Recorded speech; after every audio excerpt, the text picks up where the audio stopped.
The phone vibrated nonstop in my pocket, snapping me out of my concentration. I wiped the sweat from my forehead and stepped outside the temporary clinic, where the harsh midday sun stretched long shadows across the quiet rural village. When I saw the name on the screen, my stomach dropped. Richard. I nearly ignored the call. After years of dealing with my stepfather's antics, I knew that hearing from him almost never meant anything good. Still, curiosity, and maybe a small foolish sense of hope, made me answer. "Hello," I said, keeping my voice flat and controlled. "Catherine." His voice sounded cheerful, far too cheerful. "I figured you'd want to hear this. I sold the mountain cabin." I stopped cold, my fingers tightening around the phone. "You did what?" "I sold it," he repeated casually, as if this were the most normal thing in the world. No need to act so surprised. It was for the greater good. Mine, obviously.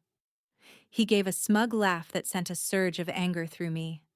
"My name is Catherine, and as long as I can remember, Richard has been a constant problem in my life. My mom married him when I was 15, and he slid into our family with charm and fake warmth. On the surface, he seemed friendly and easygoing. Underneath, he was selfish and always put himself first. That cabin wasn't just a place to get away, it was my refuge. I had poured years of care into it. Tucked away in the mountains, it was where I recovered after exhausting work trips, where I hosted friends for long weekends, and where I felt truly at peace. Hearing Richard talk about it like it was a bargaining chip in one of his schemes made my blood boil. "You had no right," I said, my voice trembling. "That cabin wasn't yours to sell." "Relax," he said slowly. "I've been taking care of things while you're off saving the world. And honestly, what's the point of keeping something you're never around to enjoy? It cleared my debts. You'll thank me later." "I'll thank you when hell freezes over," I snapped, ending the call before he could say anything else. I paced back and forth, trying to steady my breathing as my emotions crashed into each other. Richard's nerve knew no limits, but this time he had gone too far. What he didn't know, and what I planned to keep to myself for now, was that the cabin wasn't his to sell at all. My best friend Laura was a co-owner. Years ago, we had set up a legal agreement that clearly stated both of our signatures were required for any sale. This wasn't finished. Not even close. I sat down on the edge of my cot, staring at the phone like it might suddenly burst into flames. My mind replayed Richard's smug tone again and again. How could he think this was acceptable? Selling something that meant so much to me as if it were a cheap object he could trade for his own benefit. The cabin wasn't just property.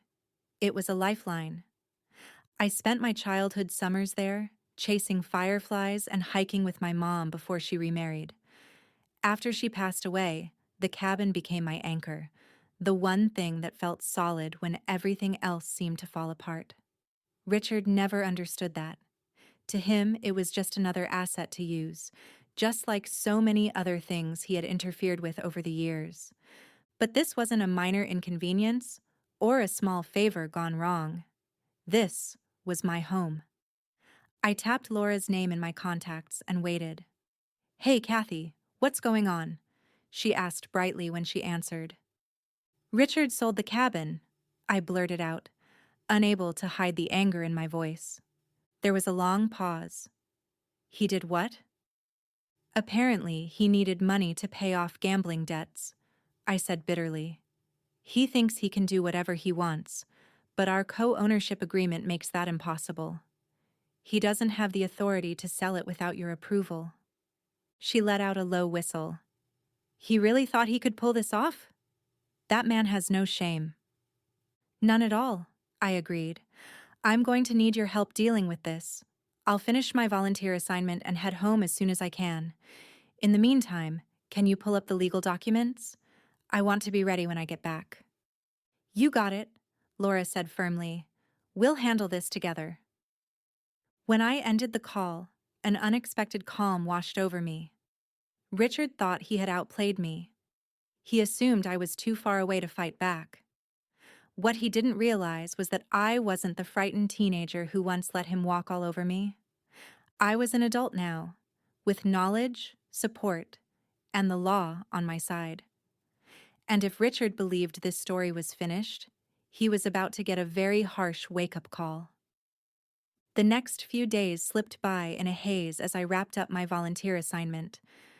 I tried hard to keep my emotions under control, but no matter how busy I stayed, the sting of Richard's betrayal refused to fade. It followed me like an unwanted shadow. I couldn't stop picturing him congratulating himself, proud of paying off his debts at my expense. Late one night, I pulled out my journal, something I always carry with me when I travel. Writing has always helped me untangle my thoughts, and I needed that clarity more than ever. As I wrote nonstop, memories came rushing back. The first visit to the cabin with my mom, the long hours Laura and I spent fixing it up, the quiet nights by the fireplace when everything else in the world seemed to disappear. That place wasn't just a structure made of wood and stone.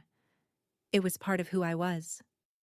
And Richard thought he could treat it like a poker chip and cash it in. Not this time. The next day, Laura called again. Her voice was calm, direct, and all business. "I reviewed the co-ownership agreement," she said. "You were right. He had no authority to sell the cabin without my approval. The sale isn't valid." Relief washed over me, but it didn't last long before anger took its place. "Do we know who he tried to sell it to?" I asked. "Not yet," Laura replied. "I checked the county records, and there's no official change in ownership. It looks like he may have tried to do this quietly, under the table." That sounded exactly like Richard, always cutting corners, always convinced he was smarter than everyone else. "So what's our next move?" I asked. "We have options," Laura said. "We can confront him directly, or we can let the legal system handle it. Either way, we're protected. He doesn't have a legal leg to stand on." I finally let out a breath I didn't realize I'd been holding. "Thank you, Laura. I don't know what I'd do without you." "You'd manage," she said kindly, "but I'll always be on your side." After we hung up, a clear plan began forming in my mind. I would finish my work, go home, and face Richard head-on. I wasn't going to shout or argue. That's what he expected. Instead, I would take a smarter route.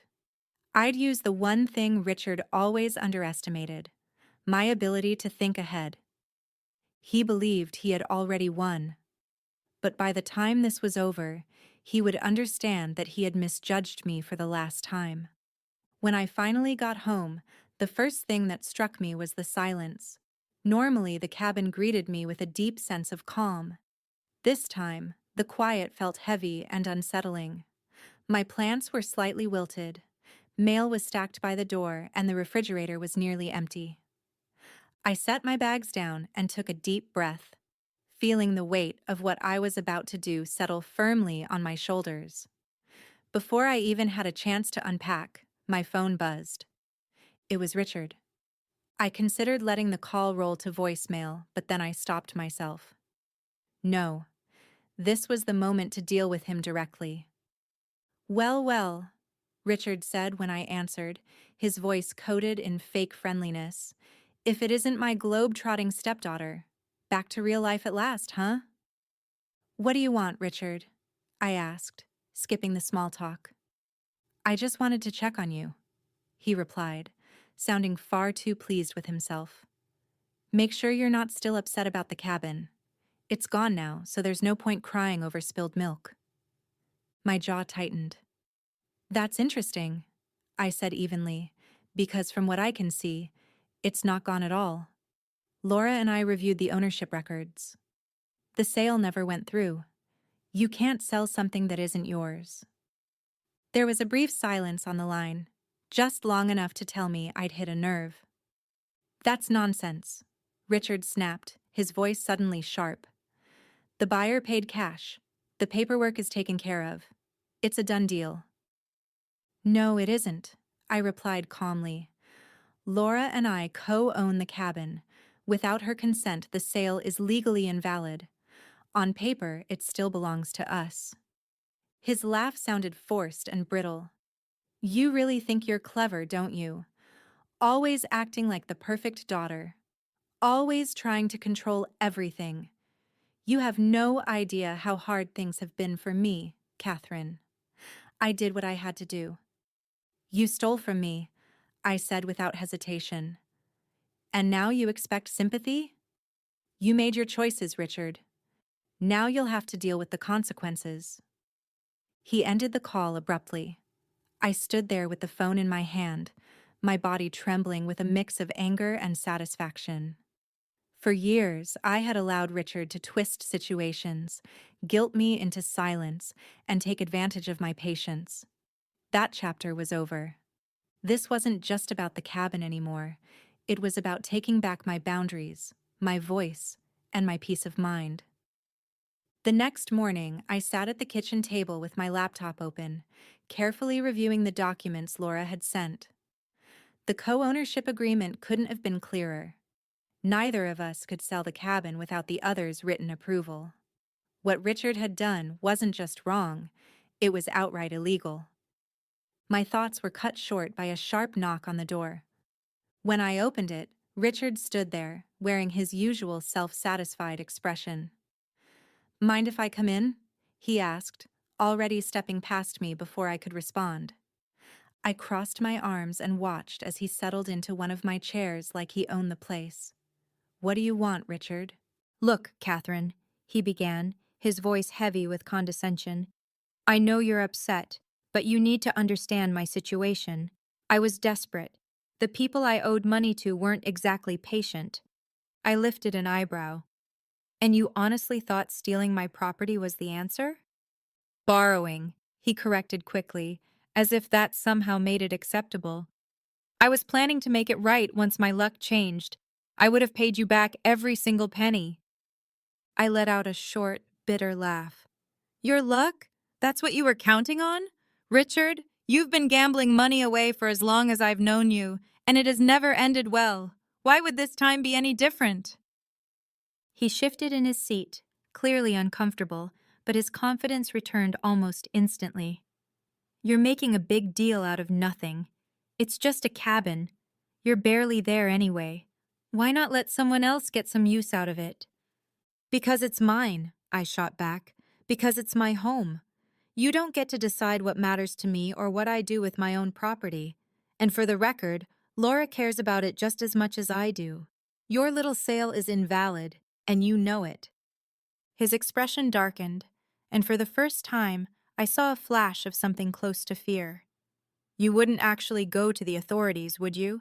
He asked. You wouldn't destroy your own stepfather like that. I leaned forward and locked eyes with him. Try me. For once, Richard had no clever comeback. He stood abruptly, muttered something under his breath, and stormed out, slamming the door behind him. I sank back into my chair, my heart racing. The confrontation had rattled me, but beneath that was a sharp sense of satisfaction. Richard was finally realizing that his usual tricks no longer worked on me. This wasn't only about the cabin anymore. It was about standing up to someone who had taken advantage of me for far too long. After his dramatic exit, I called Laura to fill her in. He showed up at my house, I said, pacing the living room. Tried to sell me some story about how he borrowed the cabin to pay off his debts. Laura scoffed on the other end. Borrowed? Does he even listen to himself? What did you tell him? I made it clear the sale was invalid, I replied, and I told him that if he pushed me, I'd involve the authorities. That seemed to rattle him a bit, but knowing Richard, he's probably already plotting his next move. Let him plot, Laura said firmly. We've got the law on our side. I've already contacted a lawyer to draft a formal cease and desist letter. If he tries to bring the buyer back into this, we'll have a paper trail ready to shut it down. I nodded, feeling steadier. Thanks, Laura. I really don't know what I'd do without you. You'd handle it, she said. But we're in this together. Over the next few days, I focused on gathering every piece of evidence I could find. I organized the co ownership agreement, saved screenshots of messages Richard had sent about the sale, and even tracked down the real estate agent involved. When I called the agent, her voice sounded tense. I didn't know the whole situation, she said quickly. Richard told me he had full permission to sell. If I had known there was a co owner, I never would have taken on the deal. Well, now you do, I said calmly. I'm not trying to pull you into a mess, but I need your cooperation. Can you confirm that Richard signed the paperwork on his own? Yes, she admitted. And the buyer hasn't paid everything yet. I flagged the transaction because it seemed unusual. I can provide copies of the documents if you need them. That would help, I said, writing down her details. After the call ended, I felt a renewed sense of determination. Richard had assumed I'd stay quiet, that I'd be too passive or too far away to fight back. He was wrong. That evening, Laura called again with an update. The letter is ready, she said. We'll send it first thing tomorrow. If he tries anything else, we escalate. Perfect, I replied, a small smile forming for the first time in weeks. I finally felt like I was taking control again. Richard believed he could bulldoze over me. He was about to learn just how mistaken that belief was. The next morning, Laura and I finalized the cease and desist letter and sent it to Richard. The wording was firm and unmistakable. Any further attempt to claim ownership of the cabin or contact the buyer would result in immediate legal action. I pictured his reaction when the letter reached him, probably a mix of shock and fury. For years, he had relied on charm, pressure, and intimidation to get his way. This time, though, he was cornered. There was no smooth talk that could get him out of this. Later that day, the real estate agent emailed the paperwork she had promised. Seeing Richard's signature on the fraudulent sale agreement made my stomach twist. At the same time, it strengthened my resolve. He hadn't just crossed a boundary, he had completely bulldozed past it. That evening, I received a call from Detective Miller, a local officer Laura had contacted to help with the situation. Miss Daniels, he said in a steady professional tone, I've reviewed the documents you and Miss Langley provided. Based on the evidence, it's clear the sale was unauthorized. We can move forward with a formal investigation if you wish. Yes, I said immediately. I want to proceed. Very well, Detective Miller continued. We'll start by contacting the buyer and explaining the situation. If Richard continues to interfere, we can escalate this to criminal charges for fraudulent misrepresentation. Thank you, Detective, I replied. Please let me know if you need anything else from me.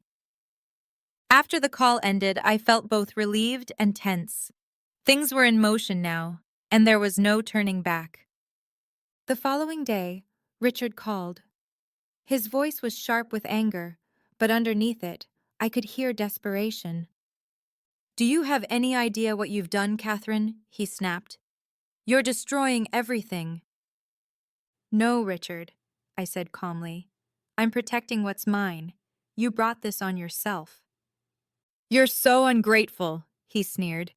I stepped in when your mother couldn't handle things, and this is how you repay me? I let out a short, bitter laugh. You didn't step in. You took over.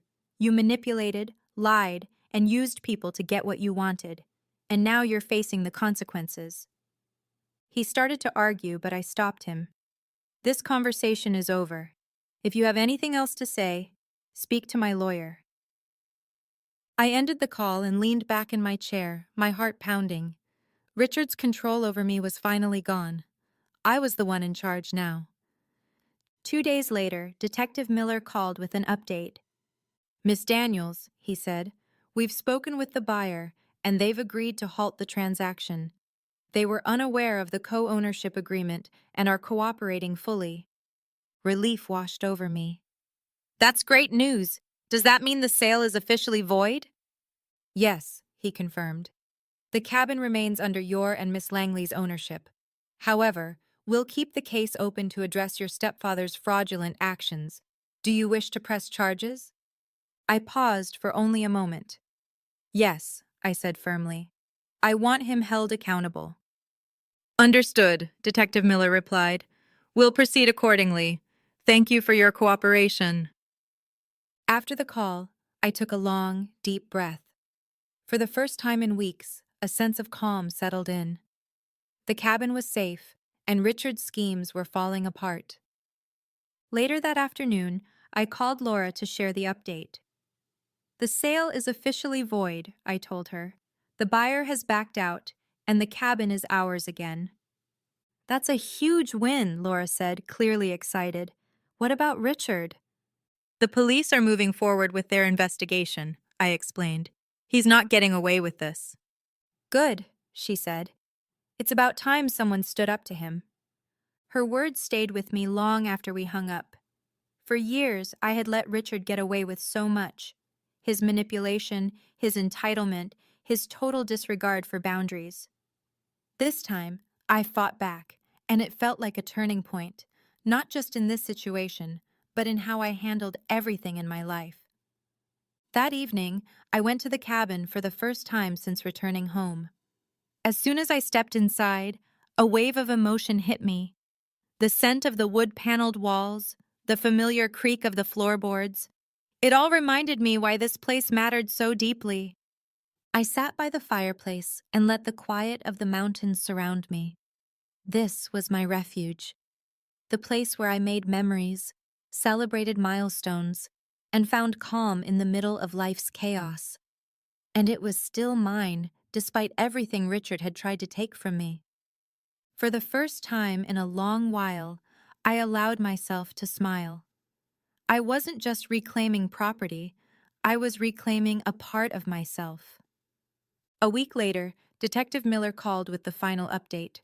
Miss Daniels, he said, I wanted to inform you that your stepfather has been formally charged with fraudulent misrepresentation and attempted theft of property. He'll be required to appear in court, and based on the evidence we've gathered, the case against him is strong. Hearing those words stirred a mix of emotions, relief, validation, and even a hint of sadness. Thank you for everything, Detective, I said quietly. I thanked him sincerely. He responded with quiet respect, telling me that handling a situation like this took real strength. He added that standing up to family is never easy, but I had made the right decision. After the call ended, I sat in silence for a long time, letting everything sink in. Richard had been a constant presence in my life for years, an unhealthy one, but constant all the same. And now, for the first time, I felt free from his manipulation and control. The following day, Laura and I met at the cabin. She arrived with a bottle of wine so we could celebrate properly. We sat together on the porch, looking out over the mountains, the cool air carrying the scent of pine and fresh earth. To freedom, she said, lifting her glass, and to never letting anyone push us around again. I smiled and clinked my glass against hers. To us. As we talked, I realized just how much this whole experience had changed me. For most of my life, I had avoided confrontation. I tried to keep the peace, especially when it came to Richard. This time, though, I hadn't backed down. I had stood my ground, and it felt like a major turning point, not only in my relationship with him, but in how I viewed myself. You know, Laura said, breaking my train of thought, this cabin has always been more than just property. It represents everything we've built and everything we've worked for. Don't ever let anyone take that from you again. Her words hit deeply. She was right. The cabin wasn't just a house tucked away in the mountains. It reflected my independence, my resilience, and my determination to protect what truly mattered to me. Later that night, sitting by the fireplace, I felt a calm I hadn't experienced in years. Richard's betrayal had pushed me in ways I never expected, but it also revealed my strength. The cabin was safe. My boundaries were clear and firmly in place, and for the first time in a long while, I felt completely in control of my own life. In the weeks that followed, things slowly settled into a new rhythm. The cabin, once the center of Richard's greed and manipulation, became my refuge again. Every creak of the floorboards and every rustle of the trees outside reminded me of what I had fought to protect. I barely heard from Richard after the charges were filed. My mom called once. Her voice was hesitant, familiar in its tone. "You know how he is, Catherine," she said, offering her usual defense of him. This time, though, it rang hollow. "I do," I replied evenly, "and that's exactly why I did what I had to do."